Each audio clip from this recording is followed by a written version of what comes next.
what's up, guys? Welcome to another episode of Randy's Rants.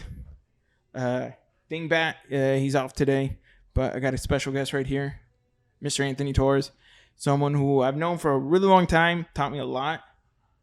Want to tell me a little bit more about yourself, big dog? Thank you first of all, thank you for having me. My name is Anthony.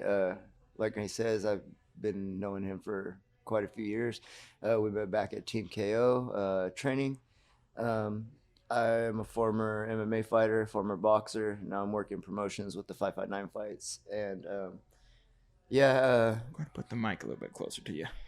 And pretty much just doing the whole behind the scenes now instead of actually getting punched in the face trying to make money. Am I right? A little bit easier, but a little bit harder at the same time. What's the difference? Like, how big is it? Not the difference, but the transition, should I say?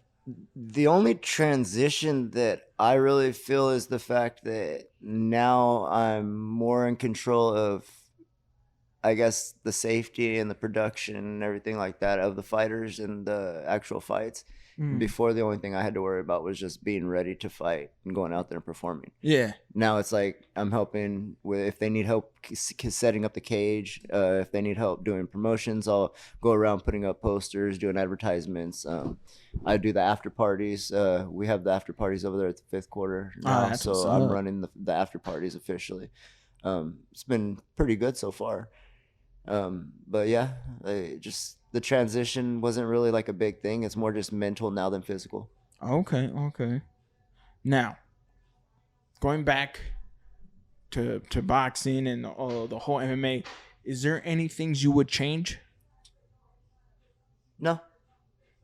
The only reason I really got into MMA was just because I wanted to do it. It was something that was on my bucket list, and I said I was going to do it. So when I set my mind to say I'm going to do something, I ended up doing it. I mean, when I wanted to go pro, I went pro. When I wanted to go into boxing, I went to boxing. I mean, anything that I've wanted to do, I've been able to accomplish. I mean, whether or not the outcome was what I anticipated, that was regardless, because I never went into it trying to become famous or trying to become world champion. I went into it just for the fuck it, I'm gonna fucking do it. Yeah, like, okay, I mean, just to say, I've done what 90% of the population is either incapable or unwilling to do. So I mean, I enjoyed it. Like, fighting is something that you literally have to have in you, because I mean, you can learn how to fight, but you can't learn how to keep your emotions in check. Yeah, that's a big part. That's one thing that I've learned so far.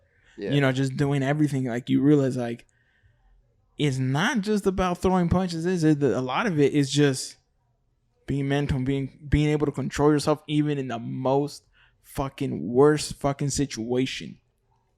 Remain calm and figure out how to get out, whether it's in jiu-jitsu, whether, let's say you're in a arm triangle or arm bar, or whether in wrestling they got you almost pinned, or in boxing they got you on the ropes, you're hurt. Yeah. You have to have that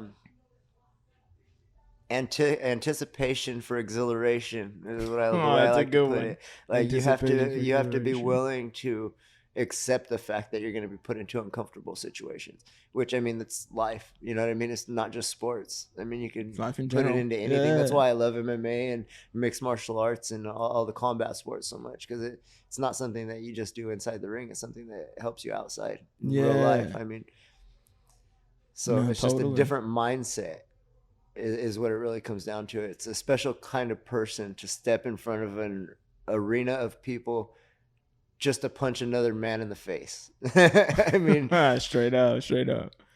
Yeah, like, for me, since I was growing up, I've always loved boxing. I still love boxing. It wasn't until a few years ago, I not even a few years ago, just a little while ago, I got the love for, like, wrestling and jiu-jitsu. The grappling aspect. I finally got in something I wish I was like, damn, I wish I would have dedicated more back then. Because the one that really did it, I was reading a book, listening actually to a book. So I wasn't really reading it, but I was listening to it. It was Hickson Gracie's Breathe. Yeah, okay. That one really kind of gave me such a different perspective, to the point where I was like, okay, Okay, now I get it. It's kind of hard to explain to somebody that's never done it, because me growing up, I was only a wrestler. That's what I did from 6th grade all the way until high school. Um, so it's kind of hard to explain to somebody how beneficial ground game and stand up control actually is. Like, and if I can anticipate whether you're going to be on your feet or on your back, that's a big power play when it comes to combat. You know what I mean?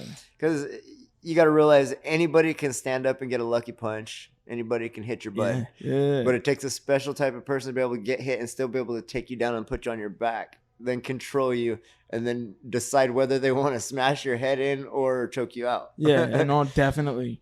Especially also what you hear a lot of that mentality of this is how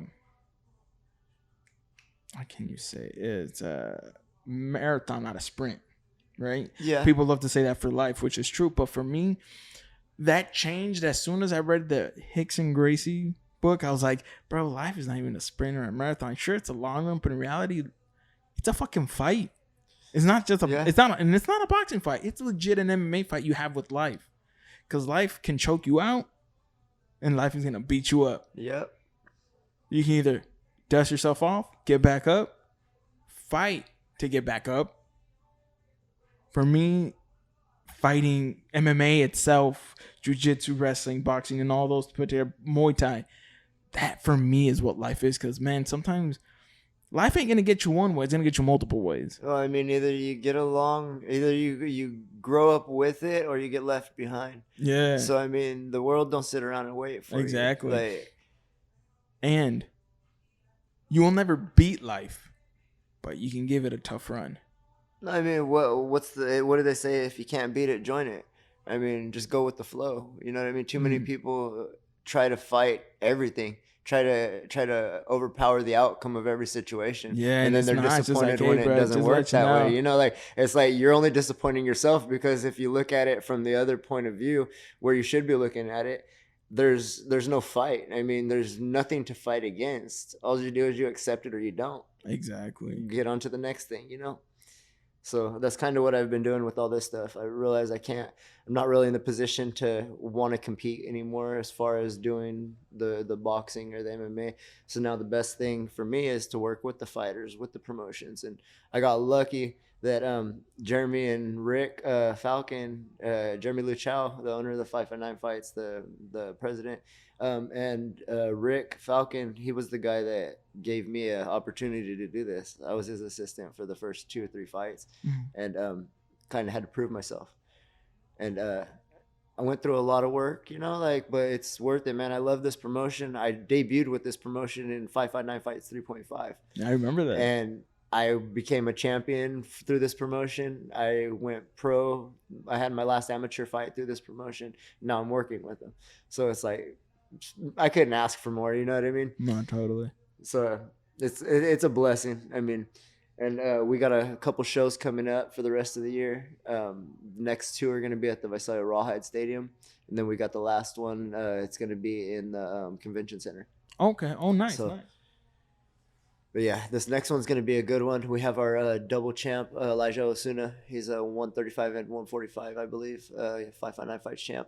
He's defending his 145-pound belt. And kid's a stud, man. Yeah. He's going up against a guy from Martin Sandoval from Porterville in the main event. So this is going to be a really good, exciting event. This card's stacked from top to bottom.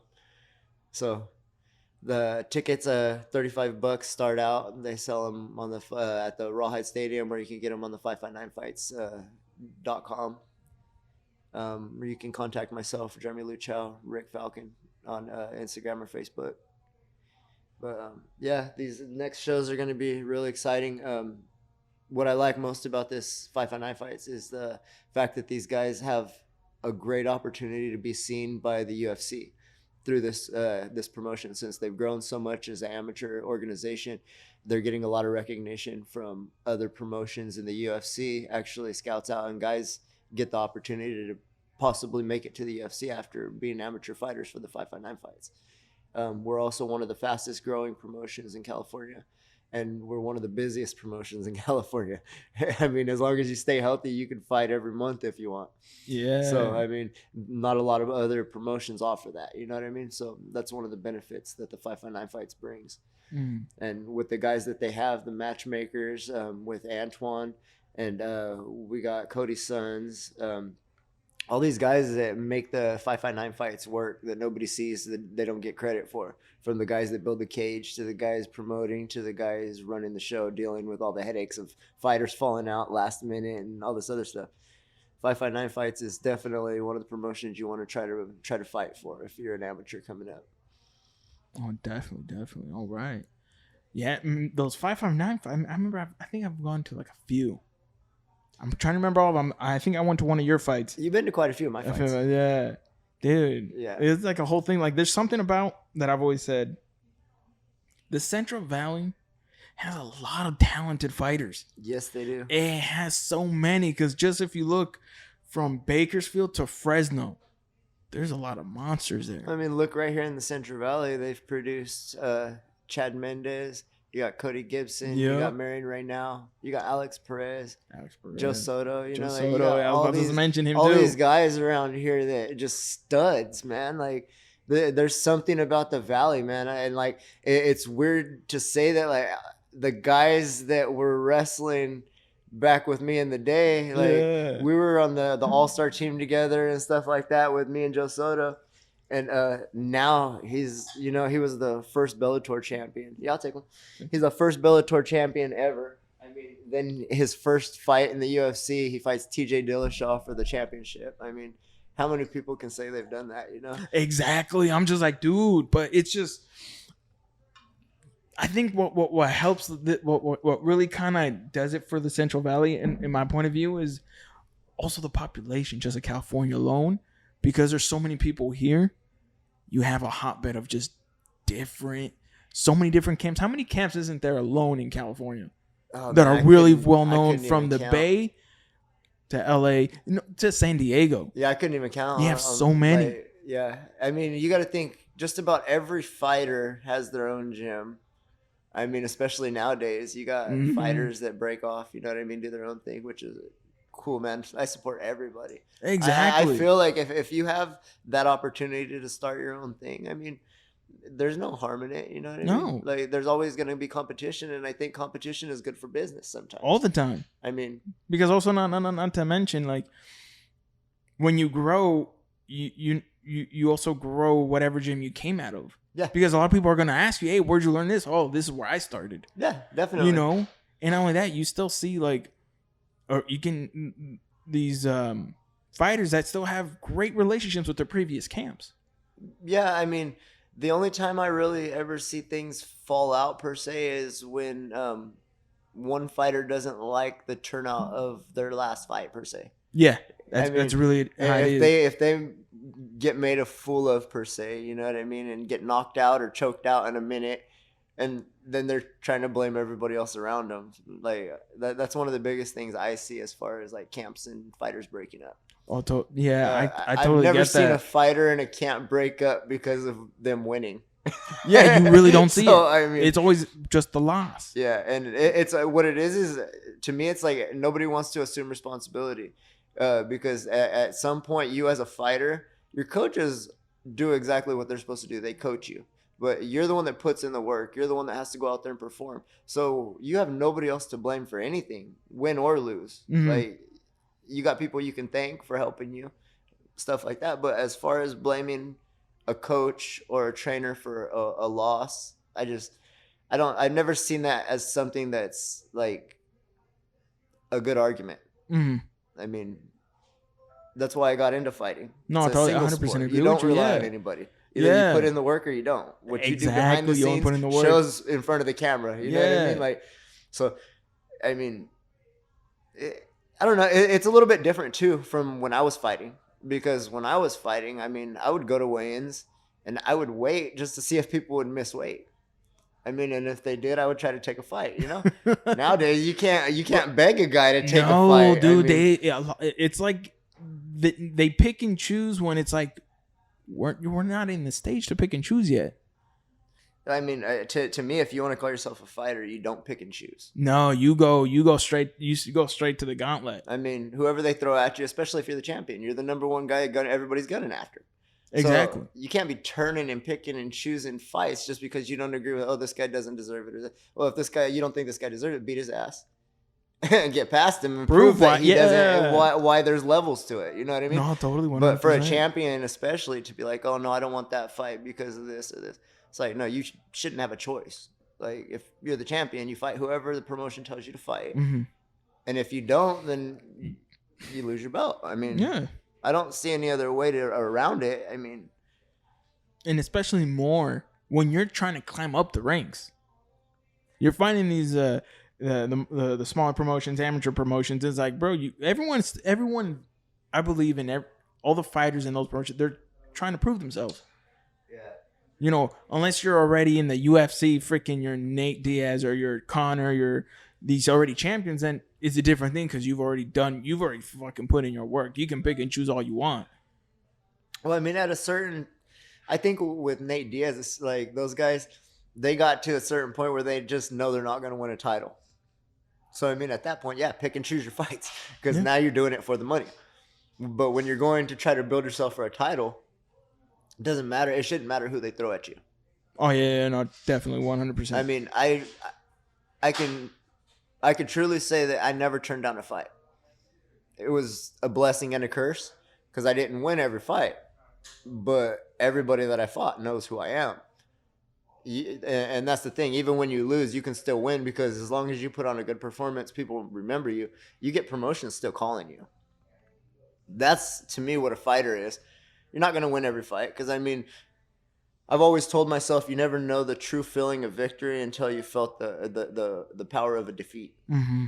I mean, once you feel that lowest of the low, then you can actually reach the enjoy highest of the highs. Those highs. You know what I mean? And that's something I truly believed in because even when I would lose, I mean, I went on like 11 fight streak and then I lost my pro debut. It sucked, but you get past it. I mean, you're not a quitter, right? Yeah. You're a fighter. You have to get past it. Like, there's no ifs, ands, or buts. You don't have to. That's what people get twisted. You don't have to do anything. You can sit and you can roll over and you can lay down and not do anything. You can feel sorry for yourself. Nothing's going to get fixed that way. Yeah. I mean, no, but that's why I mean, like, if has a choice. If you wanna be that motherfucker, you got to get past it. You know what I mean? And I mean, some of us just don't have that quit in them. I mean, I don't know how to lay down and die. Sometimes life is more powerful than death. I mean, I've had people around me die, and it sucks. You love them, you remember them, and you try to live your life the best you can to make them proud. You know what I mean? Yeah. But life don't quit. I mean, we just got to keep going. You got to keep going with it, yeah. No, definitely. I agree with that, yeah. And not only that, you know, it also goes to someone's perception. That plays a big part. It's like how you said. Definitely. Your perception is also what makes your mentality. So if your perception is a loss is super bad, you might be in a gutter for a little bit. And if your perception's different from a loss, if your perception's different on death, it may be a little bit easier for that person to get through it. I don't think death is ever an easy thing to get through. It's just something it's like everything else. Either you get through it or you don't. Yeah. I mean, no, of course. Each person deals with everything 100% differently. You know what I mean? The way I deal with my putting on my shoes could be 100% different than the way you put on your shoes, but we get the same outcome. We get it done. You know what I mean? What are shoes? I get it, right? But you know what I mean? Yeah. It's just life. Is what it is. It's either you choose to do it whatever way you want to do it, but get it done at the end of the day. I mean, find a way. Everything could be easy. Everything could be hard. Get it done. No, yeah, definitely. I mean,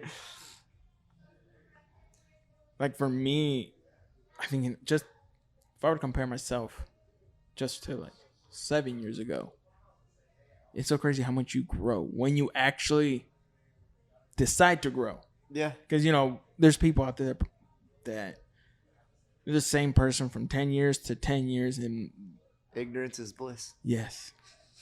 Yes. I couldn't find no other way best to put it than that way that you just said. They say common sense ain't so common no more. Exactly. Believe me, I do security for a nightclub. I know all about that. Right? You see a little bit of everything. Oh, man. Well, how long you been doing the security? Going on about a little over 10 years. Oh, goddamn. Yeah. Started out with Danny and Johnny over at Cellar Door. So, okay. And then went over to Republic for a little while. And then when the old Prez turned into Fuego, I worked that spot for a while. That was a fun place. Yeah? Yeah. when was that open? What? When was that open? That was probably like 5-6 years ago, maybe. Don't quote me on that, but give or take. But yeah, that was a fun place to work. It was really a lot of action and stuff. And then went back to Cellar Door, and then went to fifth quarter. Been there for the past 3.5 years. Next time you come on, you're probably gonna have your own security. Man, hopefully. I mean, I'm getting a lot of different opportunities. I'm getting my name out there quite a bit these days. I mean, shit, hey, why not? Why not go for it? I tell people all the time I may not be good at a lot of things, but if you want to stay alive, I can do that. Hey, dude, that could be your motto. I mean, shit. Security is one of those things that even when I'm not working, I'm working. Like, you go sit at a restaurant, I gotta pick a table that's like in a corner with my back facing a wall so nobody's walking behind me. You like scout everything out, you know what I mean? It just never stops. It's kind of rough sometimes, but I mean, I'm getting my wife's getting me past that, and I'm pretty sure now that I'm having my daughter on the way, I've already been a lot more mellow. So Where did you wrestle? Where did you start wrestling? Oh, I wrestled. I started for Exeter. I wrestled my whole career in Exeter. Oh shit! Yeah, I started out at Wilson, wrestling in 6th grade, and then I made it to state qualifiers my first year wrestling in 6th grade. But at that time, the school didn't sponsor the trip to the state tournament, so I didn't end up going. Mm-hmm. 7th grade, 8th grade, I ended up placing at state in my 8th grade year, 4th place, and then I went to my freshman year. I beat out a senior for varsity my freshman year, and then was a 3-year varsity wrestler and a captain. Placed at state in freestyle, collegiate, and Greco-Roman. I used to love Greco-Roman. That was my favorite. Yeah? Okay, Here's a question. Because me, when it comes to the whole wrestling, I don't know the whole thing. What's the difference between the Greco-Roman and all that? What's the difference between there's actually 3 different types of wrestling. There's collegiate wrestling, which is what you would see at school. Like, that's just takedowns and regular wrestling. There's freestyle, which you have a little bit more leniency where it comes. You could suplex people and you can throw people for, like slam them and stuff like that for more points. Greco-Roman, it's no legs. It's all upper body. It's like a chess match. It's just the first one to get an underhook, use their leverage or whatever it may be. And it's literally just upper body.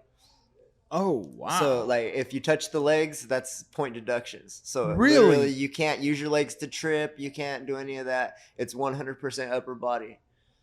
Shit. See, I never knew that. And you that's the original form of wrestling, by the way. Wow. Yeah, because I remember when we were training, that's why I was so good with control. Yeah. Because you taught me a lot when it came to wrestling. I kind of remember a lot of the stuff you taught me. And when you were teaching me, I never really... Even watching MMA, I never tried to research the difference of all the different wrestlings until now. I was like, you know what? I'm gonna ask you. Yeah. So that's oh wow. And freestyle, that one's they say that's the fun one because you could like literally manipulate people's body in different ways, and you can slam them on their heads and get points for different moves. You know what I mean? And literally, you can finish a match in like 10 seconds. You can roll them over, and if you expose their back, it's 2 points each time they expose their back. You can text somebody technical fall, which is 10-point win. You do it real quick. I mean, You suplex somebody, land them on their back. If they stay on their back, it's automatic technical fall. So it's a pin. I mean, it's just so much fun. Yeah. And it's kind of weird because I wrestled a guy I still remember back in high school. He was from foreign exchange student from Germany. He was I think it was a 4 or 5 time Greco national champion over there in Germany, and they're well known for their Greco-Roman. He comes over here and he beats me in a high school wrestling match, a collegiate match, by 1 point, which I'm supposed to be better at, right? And then a couple weeks later, we meet in a Greco-Roman match, and I tech him 10-0. Oh shit! That must have been satisfying. That was so satisfying, bro. Like, because that was his specialty. Yeah. I mean, and to come from, I never went to any of those big nationals or world tournaments or anything like that. I was simply just local tournaments. I mean, the farthest I went was to Fargo, North Dakota. Wrestled at the Fargo Dome for nationals back in the day for Team USA. Shit. But that was pretty cool. Yeah, it's pretty dope. See, that's like, if there's one thing I regret not doing in middle school, was wrestling. I'm not gonna lie. Going through middle school and in high school, I really didn't play any sports. There's one thing I regret is not doing sports. When I was in middle school and high school, that's one of my biggest regrets. I think everybody should do at least one sport. Even if you're not athletic, I believe everybody should at least do one sport in their life. Yeah. Pick one and just, I mean, even if it's tennis, golf, like, you don't have to pick one that you're going to be running miles and doing all this stuff. I feel just when you do a sport, you learn something. You may not be good at it. Some people are not born with like these abilities to do so much, but sometimes definitely. When you get that fire to do something, like, sometimes the hard work pays off more than the talent. And not just that, sometimes when you do new things like that you think you may not be the best at, it opens up different things in your brain to where you didn't even know you were going to be good at, and then all of a sudden you're natural. Dude, I agree. I mean, that 100%. I see that kind of stuff all the time, especially with kids. Like, what I used to love when I was working with the kids wrestling and stuff is bringing in the kids that were bullied and seeing them come into a wrestling room. My nephew was one of them. I brought him into the wrestling room because he was getting picked on in school. He starts wrestling around with the kids and just becomes friends with a couple of them, little Joel and a couple of the other kids. And next thing I know, I'm asking him, like, "Hey, how's school going and stuff?" And he's like, "Oh, it's great now." Like, scoot this a little bit. He tells me, he goes, "It's great now." He goes, I told all the kids that I'm wrestling now, and now nobody wants to pick on me." I'm like, that's perfect. I mean, didn't have to lay a hand on nobody, didn't have to go and be mean to nobody. Just simply doing something outside of the norm. People get uncomfortable with it. You know what I mean? Now, like, all of a sudden, I can't do this, bro. He might kick my ass. Now you're not a victim anymore. No. Oh man. But yeah, that's probably one thing I want my kids to do. It's a confidence thing. Sport. Just do a sport. It's like, you don't even gotta like it. Just do it. Yeah. I mean, I told my wife, boy or girl, when we had our first child, I'm going to teach them the same way. They're going to learn grappling. They're going to learn wrestling, jiu-jitsu. They're going to learn boxing. Not because I want them to compete, because me personally, I competed so my kids wouldn't have to do that. I did it because I wanted to do that. That was something I enjoyed doing, something that I was passionate about, so I did it. But people get me totally twisted when they think I want my kids to do that. I don't know if I could watch my kid sit there and get punched in the face for a living. I mean, I want my kid to have all the options in the world. Mm-hmm. But whatever he chooses to do or whatever she chooses to do, I'm going to back them up 100%. I don't care if that's cheerleading, golf, tennis. If they want to be damn bookkeeper, whatever they want to do, as long as they put their whole heart into it, that's the only thing that matters to me. Mm-hmm. If you're going to do something, be the best at what you want to do, no matter what it is. Give it your all or don't do it. 100% agree. 100%. Sometimes I feel like there's not enough structure in the world these days, especially with parenting. It's like parents are afraid to be parents. Now they want to be friends. Yeah. It's like at some point, this world needs the discipline. Discipline doesn't mean that I hate you. Discipline means total opposite. It means I love you. It means I want to see you succeed. So when I show you that tough love, you know what I mean? You know why I'm doing it. But when I see people out there that just let their kids run wild, and like, it's not my place to judge anybody, but I'm just like, man, like, those are the same parents that blame society for their kid going out and messing up later and getting locked up. Yeah, and it all starts at home. Lead by example. Yeah, I 100% agree. 100% agree.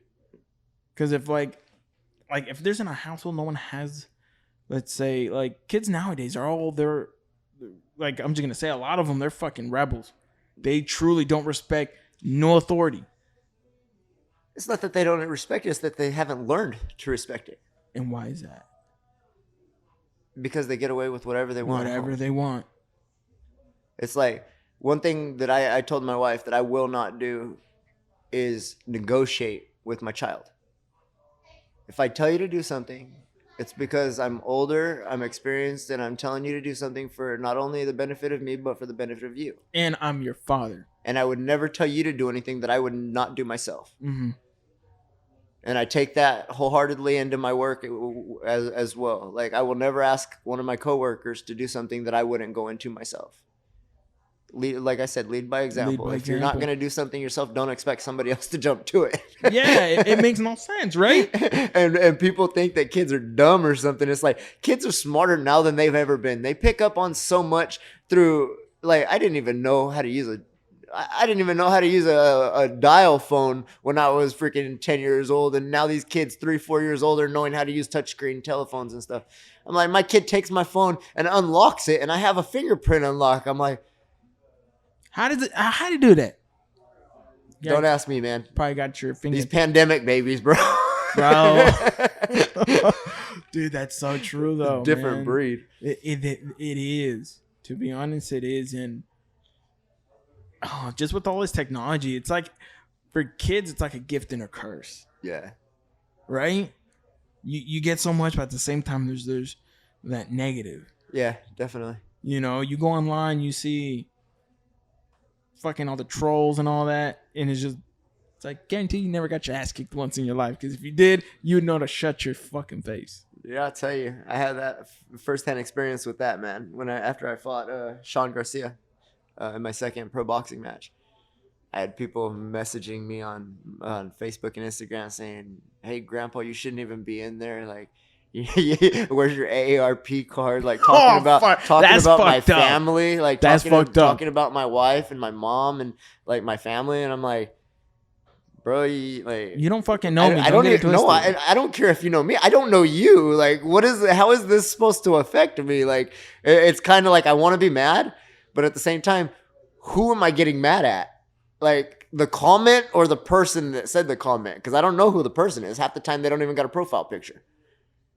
So how do you let that bug you? That's so fucking true. They fucking hide behind some fucking bullshit picture or no picture. How do you let that bug you? It's like, it's a catch-22. It's like, yes, I'm pissed off because you said something about my family, but I don't know who the hell you are. So who am I mad at?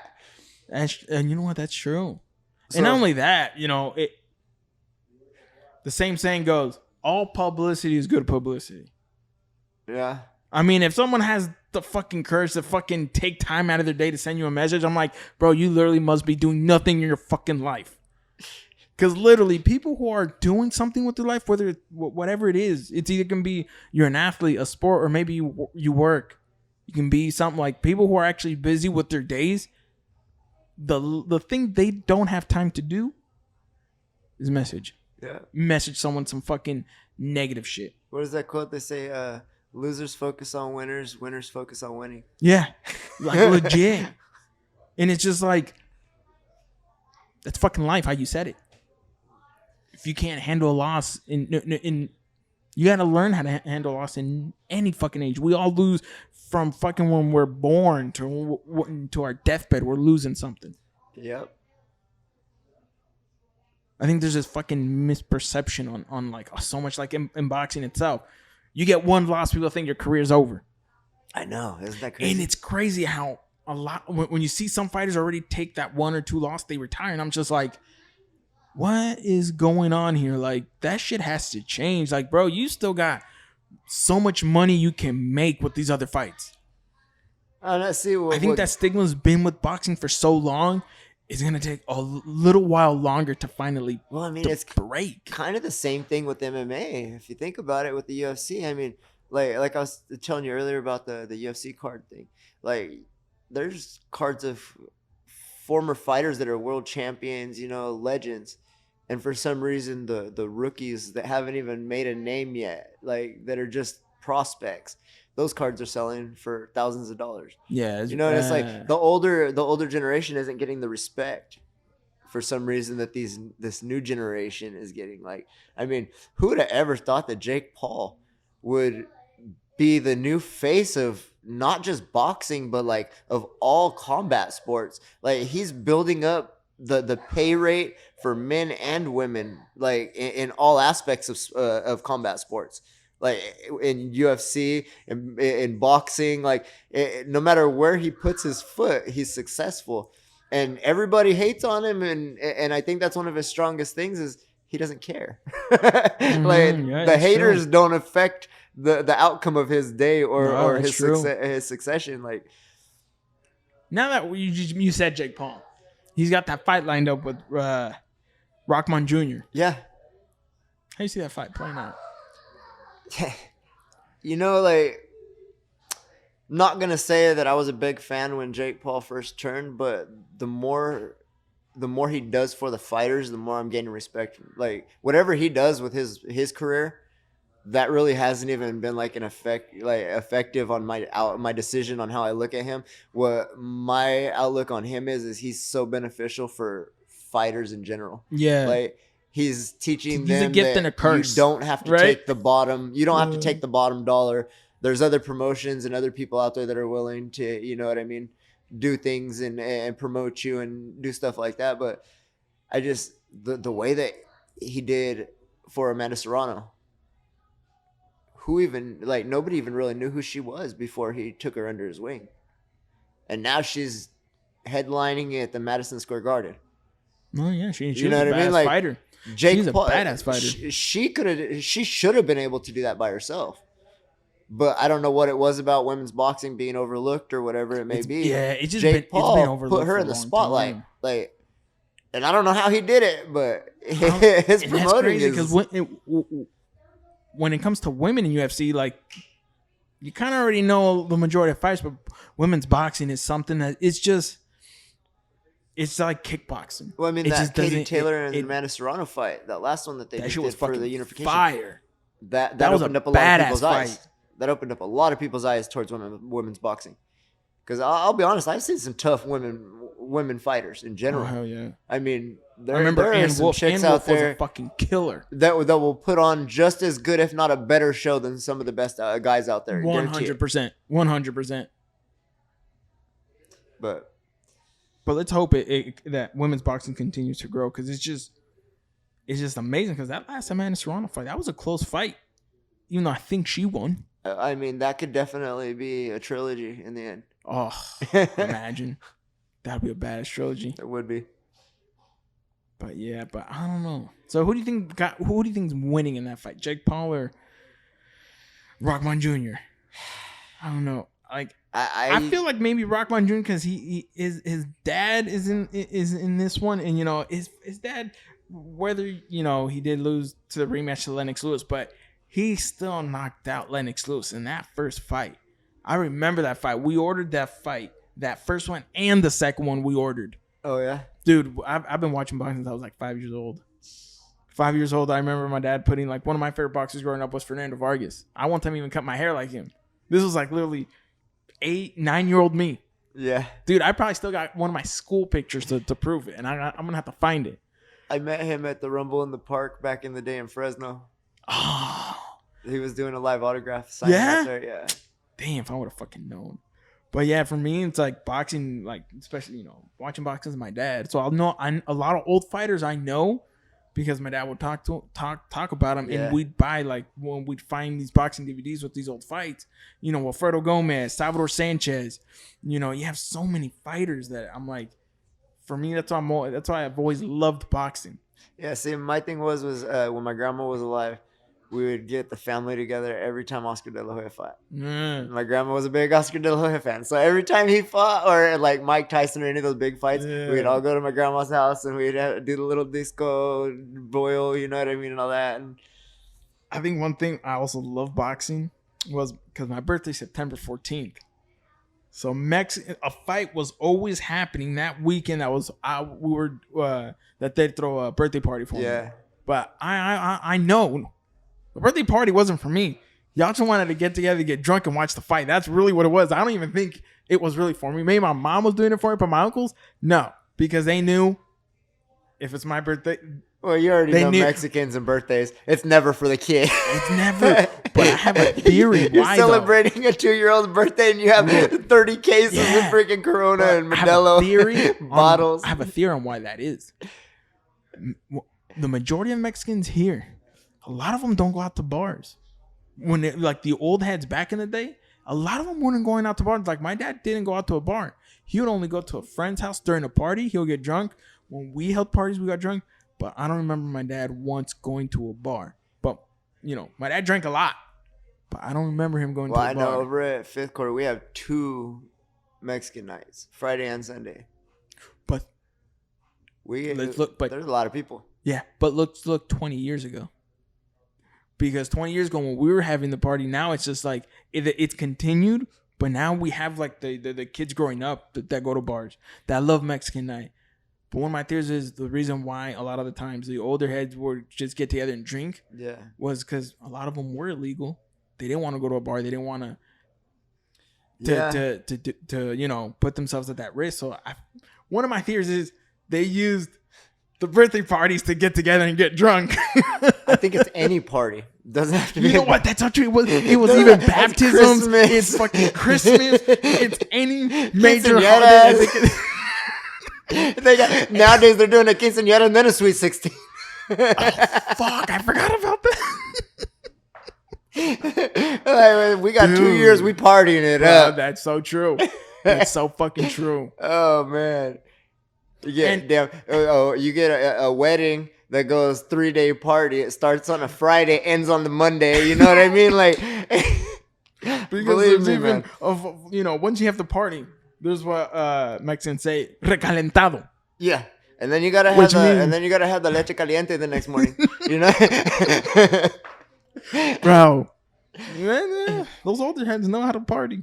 Oh man, I love my wife's family. They've taught me so much about the Mexican culture. Like, taught me a lot of Spanish too. Now my son, his first language is Spanish, and I'm like, now I gotta learn.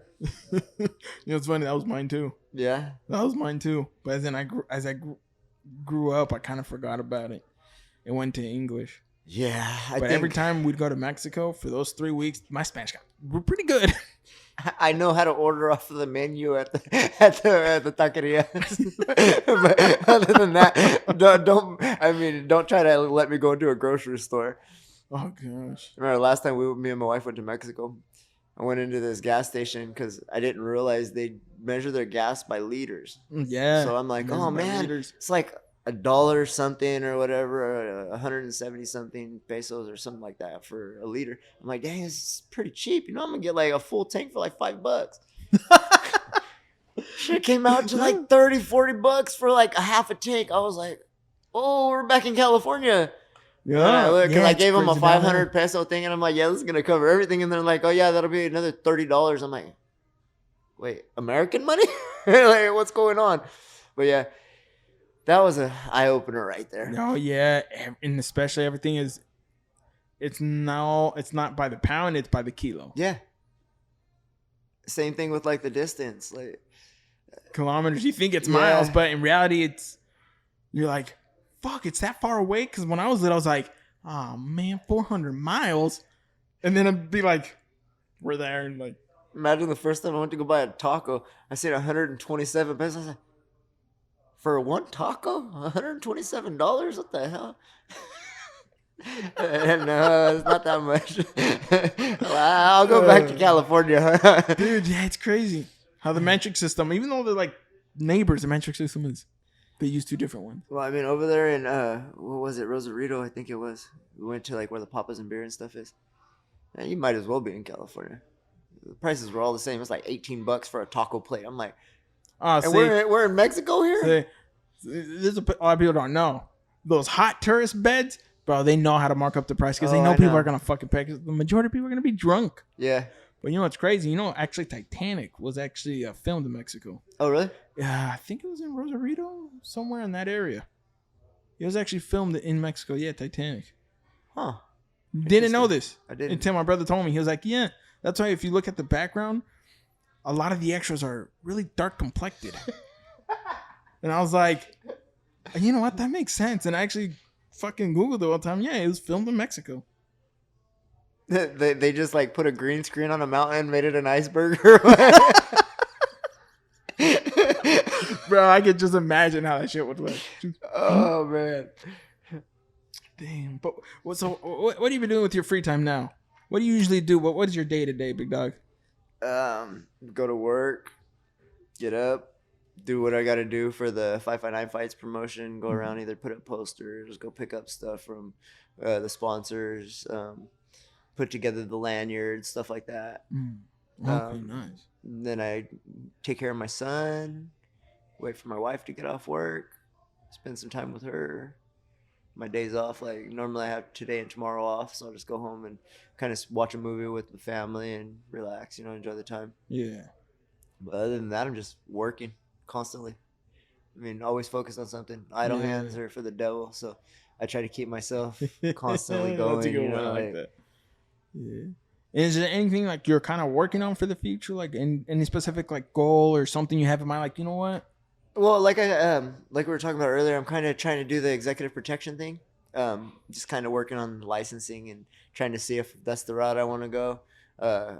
I've been working with a couple other promotions as far as security. Then I'll be doing personal security. We have the Selena tribute concert coming November 5th to the Visalia Convention Center. I'll be doing the personal security for AJ Quintanilla and the Kings of Cumbia. Oh, and the other performers for DJ Cheetos, which is going to be the official DJ for the event. So that's going to be really exciting. They've been doing ticket giveaways, I think, every other Sunday at fifth quarter for the Banda Nights, giving away a pair of tickets for the event. But that one should be pretty good. Then, so if you hear that, go to freaking fifth quarter. Sunday nights and or Saturday nights if DJ Cheetos is there. I think he'll be there this Saturday. There's a good possibility he might be giving away a pair of tickets. It's a hit or miss, but it's always worth it. DJ Cheetos, one of the better DJs around this area. He does like the old school what are the Carnival cruises. He does like the old school cruises where he'll be the resident DJ for the ship. He also does a few other spots. I think he works at Tachi as well. Oh, nice. Like he's a big name around this area. But I think next time I'm gonna have some soda because I know a lot of people don't like to drink their liquor straight like I do. It's not bad. I just noticed that because I was like, wait, how the hell am I not gonna have at least a chaser for my guests? Oh, I fucked up on that. Tell him don't be a pansy. I feel like a piece of shit now. I don't know, man. I don't know. I'm just weird. I don't know. It's just like I like just drinking it straight. There's something about it. Like I've learned to like really pick up on like flavors on it. Like so I like tasting it. Are you a wine connoisseur? Do you like to go wine tasting? I like wine. I've always wanted to go wine tasting. I've wanted to go to the Francis Ford Coppola. He has a winery in the north of the bay, like 20 minutes. I want to go to the one. Francis Ford Coppola. He's the director for The Godfathers. Okay, and a whole bunch of movies. He has his own winery, his own thing, but he has a freaking winery up there. Like it's like 20 minutes from the bay, like 20 minutes north. I've only seen pictures. It looks really fucking nice. But I like wines. I like tasting different stuff. I like liquor too. I like whiskey. I like almost everything. I just like tasting it. All right. So like this is a white rum. It's called Blind Burro. Yeah, this one's smooth. I'm not a big rum guy. I'm a vodka drinker myself. What's a good vodka? Because there's one that's really hard. Pretty good. Which one? Stoli. Stoli? Yeah, okay. That one's all right. I'm gonna have to try. There's also one that I've tried called Clear. Because if there's one thing in my collection is missing is a vodka. I'm fucking up on that. If you can find a bottle called Rain, that's a good vodka. Really? It's real smooth. Yeah. Yeah. So I one time tried a Grey Goose. That shit was disgusting. Grey Goose is... Bro, I was already drinking, right? You can put it in your gas tank. Nah, you can fucking put it after you fucking shave. Because fucking I one time went, bro, it was so nasty. But this is me already buzzed. So if I'm buzzing and if I say it's nasty, bro, it has to be that bad. Yeah. It came out of my nose, bro. Because when I went to drink, I felt like I was rubbing fucking alcohol, bro. I went and I was like, it came out of my nose. It burned, but I was like, you sure that wasn't Everclear? And everybody was fucking all Grey Goose, Grey Goose. I was like, that shit's fucking nasty, bro. That shit deserves to be fucking used more for fucking lighting a fire fluid. It makes a good lighter fluid too. Right? I was like, this is a vodka? I was like, nah, this is nasty. Yeah, vodka is an acquired taste. It is. It is. After trying Grey Goose, man, I don't think I've drank the vodka in a while. Unless it's mixed drink, then, you know, I was vodka, at a point where all vodka I drank was cranberry vodka. or vodka with Red Bull. You know? Oh no! See, what I used to do is vodka and Dr. Pepper. Just chase it. I do straight shots. I can't do mixed drinks. I'm gonna have to try it. Dr. Pepper. I think that'd be a good one, Dr. Pepper. Yeah. I love Dr. Pepper. That's one of my favorite sodas. Or Dr. Pepper, the Dr. Pepper cream, the cream soda one. You can try that with the vanilla Smirnoff. Fire, bro. Next time I got you on, bro, I'm gonna have that for us already set, bro. Shit, that's gonna be fucking good. Yeah, there's this guy I follow on Instagram, and all he does is different drinks. Oh, see, I love that. See, that's so cool. And then they'll send him in requests and stuff. And I was kind of disappointed one time because there was this chocolate chip liqueur, and they're like, "Oh, order from this." They don't ship to California. Son of bitches. California don't ship alcohol. Motherfuckers. Yeah, exactly. Yeah, California's fucking up in a few instances. Like the online fucking betting, bro. That shit should have been passed 10 years ago. What I don't get is every other state has it, but fucking California. I'm like, dude, it's like California's so liberal. That's the one thing they don't have yet. But yet you can bet from California as long as you're doing it on a site in Vegas. Yeah, bro. It just I've been pissed off that because the past few years I've been wanting to do online betting. Yeah. Because when I used to work at fucking Target, I'd bet a whole bunch of my coworkers. We'd bet fucking college football games. Oh, that was my thing. I loved college football. So we'd bet, and now I'm getting more into fights. So like usually each fight card, I'll pick a fight. And, you know, it's a hit and miss. The fighters you choose to win, the fighters you choose to lose. I mean, it's always a 50-50. Exactly. You know, it's a 50-50. So, you know, maybe one card you have like, you only miss like 3 or 4. Yeah. The next card, you got all of them fucking wrong. So you're talking about parlays? A little bit. Where you pick all the fights, and hopefully they hit the way you pick them? I like doing that, but sometimes I like betting just on the singular fight. Yeah, see, I'm a straight shooter. I like putting money either they win or they lose. Yeah. I'm not trying to go on what round, and I'm no fortune teller. No, see, yeah. There's only a few fights that I was like, I had a hunch. I was like, this ain't going the distance. And I won't choose with a round, but I'll choose he's going to win by knockout solo. Yeah. Sometimes you can do that. Like if you get a good jiu-jitsu fighter, I mean, more likely than not, they're going to submit the guy. Mm-hmm. I mean, no, yeah. And I'm just waiting for California to fucking approve it. Let it fucking go. I don't know why these fuckers want to go against him. It's like, if you guys were smart, you would make your own online betting already. That's what I'm saying. You would have created it. Trying to collect on taxes, right? You would have. No, but also the casinos, because the casinos are going against it. They don't want it. Well, yeah. You know, but I'm like, if you guys were smart, you guys would make your own online and already have it ready. And next, you know, you're able to compete with some of the like DraftKings and stuff like that. So are they not able to do that because they let the casinos like the casinos have lobbied against it for a long time, and it never really kind of got passed. Yeah, well, it makes sense on why they would do that because they want 100% of those profits. Yeah, but I'm like, if you guys were smart, you guys would extend your reach to the point where, hey, we got online too. Next thing you know, I'm betting through Tachi or through these other things, but directly through them and not through fucking DraftKings or this other thing, because there's some where they're based out of a different country, so it takes a while for you to put your money there to bet. But if they were like that, like you extend your reach even more, but also by offering the online betting. And also you keep the economy local. Like keep that money circulating. I'm like, local. if freaking Tachi said, hey, we're gonna offer online betting, guess what? Because I'm local, I would go with them, because I'm like, I guarantee you the process is gonna be easier for me to put money in, and it's gonna be easier for me to put my money out. Makes sense. So I'm really hoping that shit passes, because there's a few fights coming up that I would love to put a wager on. Yeah. Not a lot of money. I'm not one of those that puts like $1,000, but if the odds are good, I'll put $100, $200. Yeah, sometimes I'm more of like, if I'm not out there doing it, I am betting on nobody else. I don't trust people enough to put my money on them. That's true. Oh, yeah, that's true. But you know what? There's been a few fights where I would have won quite a bit. Yeah, but what about those fights where the referee dictates it and not the fighters? Oh yeah. Or the judges dictate the outcome and not I'm the not. fighters, I'm not gonna bet every fight. That's why I stopped betting on those type of things, because now the judges have too much of a play on the outcome. No matter how good the fight is, the judges are the main dictators. But I pick and choose. But the one where I knew there was gonna be an upset, there was two.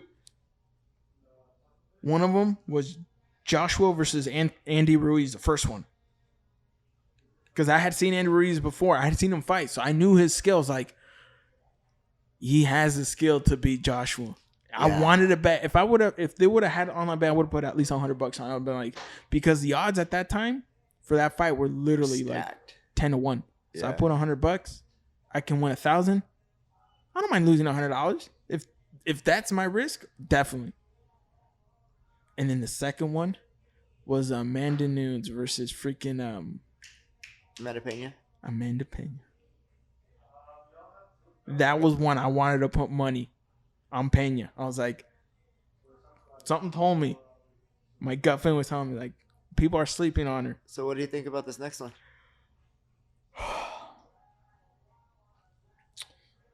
Have you watched any of The Ultimate Fighter? Mm-mm. No? I get home every day. You can watch it on ESPN Plus. If you got it, you can watch all the whole season on it. Okay, I'm about to watch it. They have two fighters that are former Tachi fighters. Mitchell Sipe from Bakersfield, and Muhammad Usman, Kamaru Usman's brother. Oh shit, he's on this one. Okay. Damn, I'm gonna fucking watch it. And then there's also a fighter named Helen Peralta that I've been following her for quite a while, and she is a freaking beast. Oh, like, I'm gonna get ESPN, because that's one I don't have. I don't have ESPN. Helen Peralta is one of those chicks that, like, she has some of the best striking I've seen. Her grappling is top notch. I mean, she's had a few bad draws as far as the judging goes in the fights, but that girl is an absolute terror, man. She's done bare knuckle. I mean, I'm excited to see UFC, her fight. Like, she's in the Ultimate Fighter right now. Like, she's definitely one that I see being around for a while. Oh, that's gonna be awesome. That's cool. Yeah. So this is probably like, I haven't really watched the Ultimate Fighter since probably like season 5 or 6, but this one's damn good. It's all heavyweights. I'm gonna get, because of that, I'm gonna get ESPN as soon as I leave. I'm gonna get ESPN. Yeah, it's definitely worth watching. Oh, okay. Like the girl fights, man. The last one was just brutal. Like this chick's face was all busted up. But they're all putting it out there, man. Like, it's gonna be but I think for the rematch, I think Pena's gonna. I don't know, man. I think she's gonna pull off the win. You don't think they're going for a trilogy in this one? If it goes to judges, yes. Pena cannot let it go to judges. Pena has to finish her. I agree. She has to finish. I think it's both ways. If she lets it go to the judges, the chances of her losing are bigger. Well, yeah, because they want that trilogy fight. That would be a moneymaker. Yeah. Massive. They could run a whole nother season of Ultimate Fighter off of those two. Totally. But yeah, that's going to be another good fight. Yeah. I'm just wondering what the betting odds are. I haven't looked at the betting odds. It's like you were talking about earlier. It's funny how one loss and all of a sudden the Lioness is no longer relevant.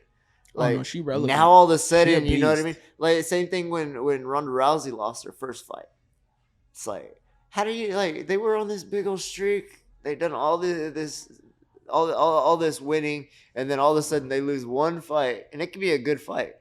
Oh, hell yeah. Oh, now you have a blemish on your record. Now nobody wants to watch you. Even that Figueiredo in Figueiredo versus Moreno. That second fight was fucking phenomenal. Even though I kind of feel like it was a close fight, but I gave it to Moreno. Yeah, I think a lot of people give Moreno the benefit though, just because of his history and the whole story behind him. And he's a dog. You know, like that does, like, as much as people don't want to admit it, that plays into the minds of people when they're 100%. Judging and when they're doing that kind of thing. I mean, it's a judge's responsibility not to be biased. Yeah, but you're human. Yeah, it's in our natural instinct. You can't prevent human nature. I mean, so it's only in the nature of a human mindset that if you know a background and you start getting empathy or sympathy for somebody, you're gonna be a little more adamant to go. Yeah. If the occasion allows, you're gonna lean more towards them than the other one. Totally. But even Figueiredo, his life wasn't. You know, I mean, but nobody really pays attention to that. Everybody knows of Moreno being from Mexico. True. That they all remember his. Oh, one day I'll be champion. It may not be today. Yeah. They all remember that, and they made a big meme, so it made him famous. Yeah, but also Figueiredo, like, he's Brazilian. You didn't even got to tell me. I'm like, bro, I personally think probably Figueiredo had a harder life than Moreno, most likely, because it's Brazil. That shit down there ain't a cakewalk for sure. I'll never say anybody's life is harder or easier than anybody else's, but what I can say is, you know what, the mentalities that they grew up with were totally opposite. I mean, they're both real soft-spoken, but you can just tell Figueiredo you wouldn't want to see him in a dark alley. Nah. You know what I mean? Whereas Brandon Moreno, you could see him in a dark alley and feel a little more confident about about getting out. Bro. You know what I mean? Legit, like that's the way I look at that. It's like when I look at a fighter, I don't look at you like, oh, what you do in the cage. I look at you like, how would I feel if I met you in a dark alley and we weren't seeing eye to eye that day? You know what I mean? Yeah, 100%. Because there's certain fighters you just look at and you're like, no, thank you. I'll turn around, I'll walk the other way. Like, pick and choose your battles, you know, like fucking bow. But then there's other fighters that are even more dangerous that look like bookworms. You know what I mean? Like, it could look like the most harmless person in the world, and you see them out there smashing faces on national television. So, I mean, that's another thing that fighting and mixed martial arts and all this combat sports brings to people. It brings awareness. Like, you don't necessarily have to be the meanest looking or the biggest or the baddest, you know what I mean, to be effective. Oh, hell no. Like, all it takes is for somebody to be in the right state of mind and have the right reasons for doing what they're doing, and 9 times out of 10 they're gonna win. Yeah. So I mean, you know, Daniel Cormier was a champion and he has a dad bod. People would probably, if they didn't know he was a wrestler and all this, they probably wouldn't even think that he was a fucking double champ. Yeah. I mean, look at Henry Cejudo. Yeah. I don't like the guy at all, but you can't deny greatness. I mean, that's true. Like I said, I don't judge people based upon bias, because I don't really care how you act. Whether I like you or not, I'll never deny if you're good or bad at something. Exactly, dude. Definitely 100%. I'll give you credit where credit's due. Every time. I mean, I have nothing to be ashamed of. You know what I mean? Like, hell yeah. If I see somebody that, just because I don't like you personally, I don't agree with what you do. If you're double champion, Olympic placer, Olympic medalist, like, how can you deny that they're great? I mean, right? Facts are facts. Dude, totally. But yeah, definitely with martial arts, man, it does teach you, like, don't be fooled by what the cover of the book is.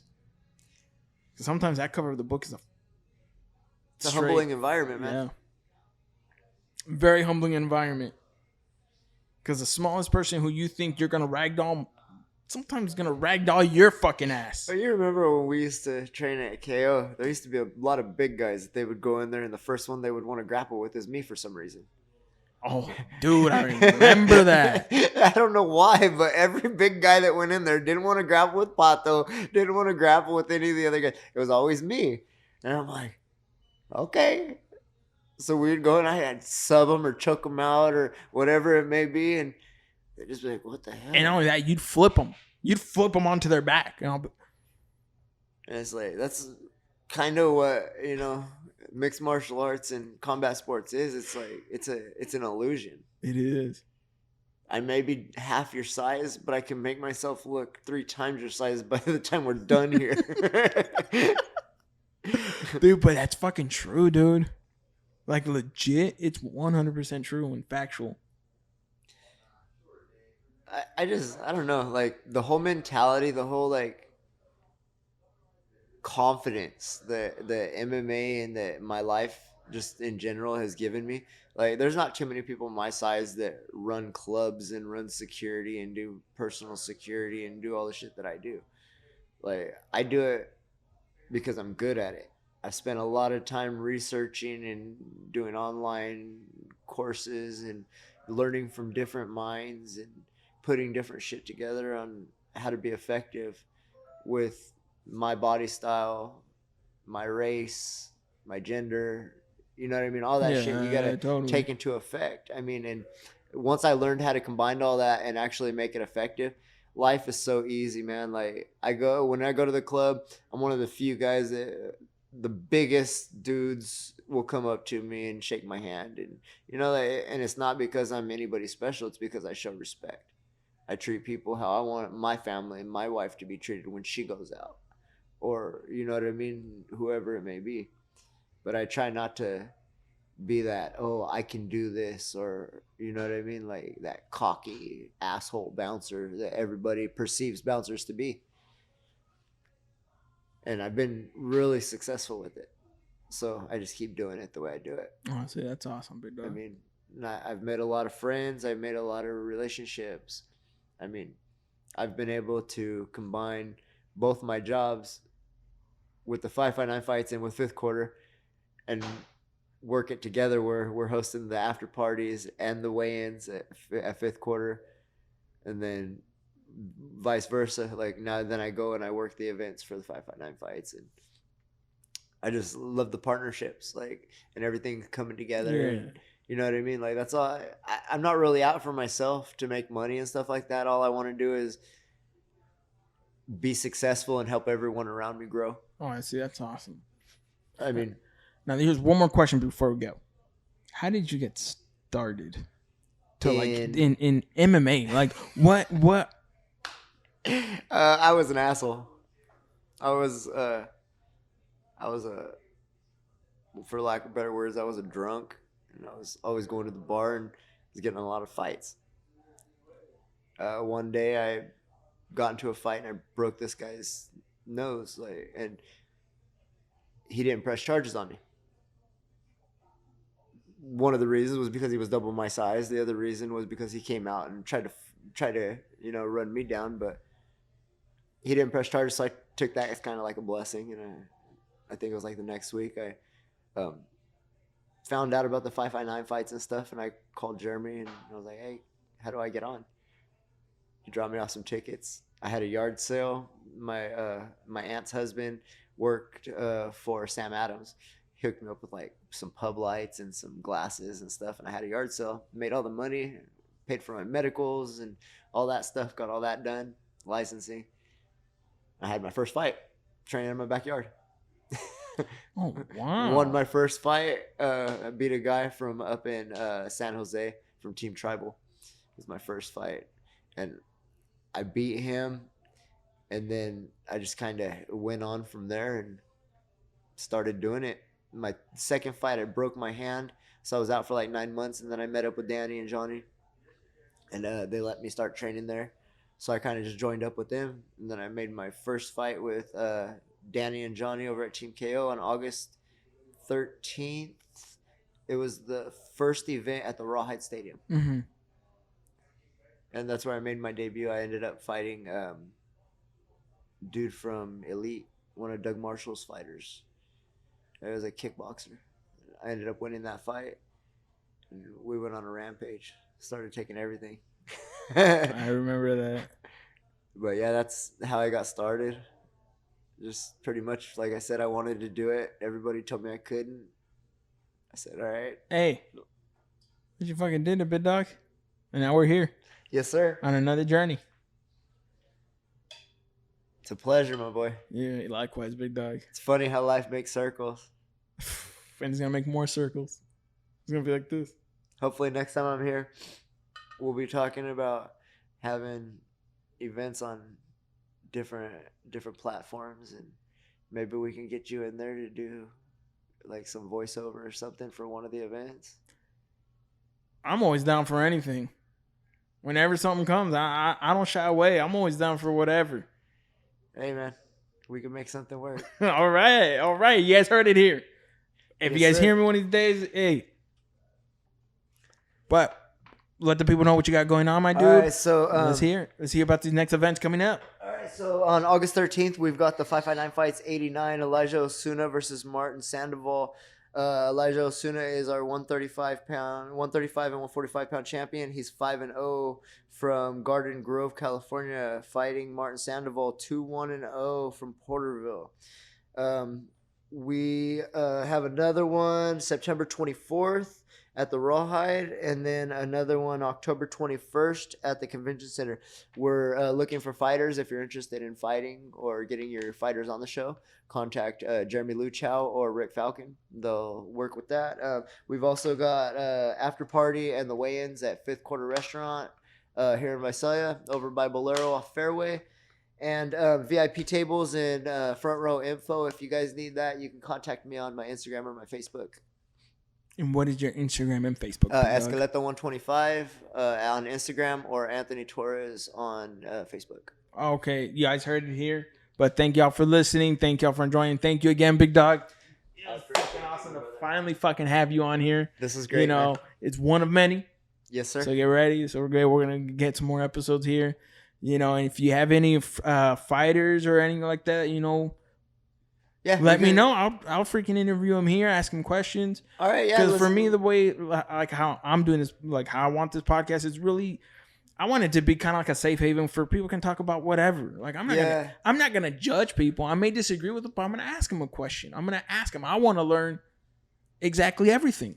Hey, man, you don't learn by not asking. Exactly. So for me, I'm like, I just want people to come on here. It don't matter whatever you do. If you have something to offer to people that people, you know, because you can learn from anybody. You can learn from an 8-year-old to a 70-year-old. Yes, sir. That's what I truly believe in. So that's why for me, it's like I want anybody and anyone to be able to sit here and me have a conversation. They ask me a question. I ask them a question. Yes, sir. It all goes. Yeah, we'll work that out. But thank y'all for listening, guys. Greatness is one day at a time, and let's get it. Love you. Bye. Oh, thank you, brother.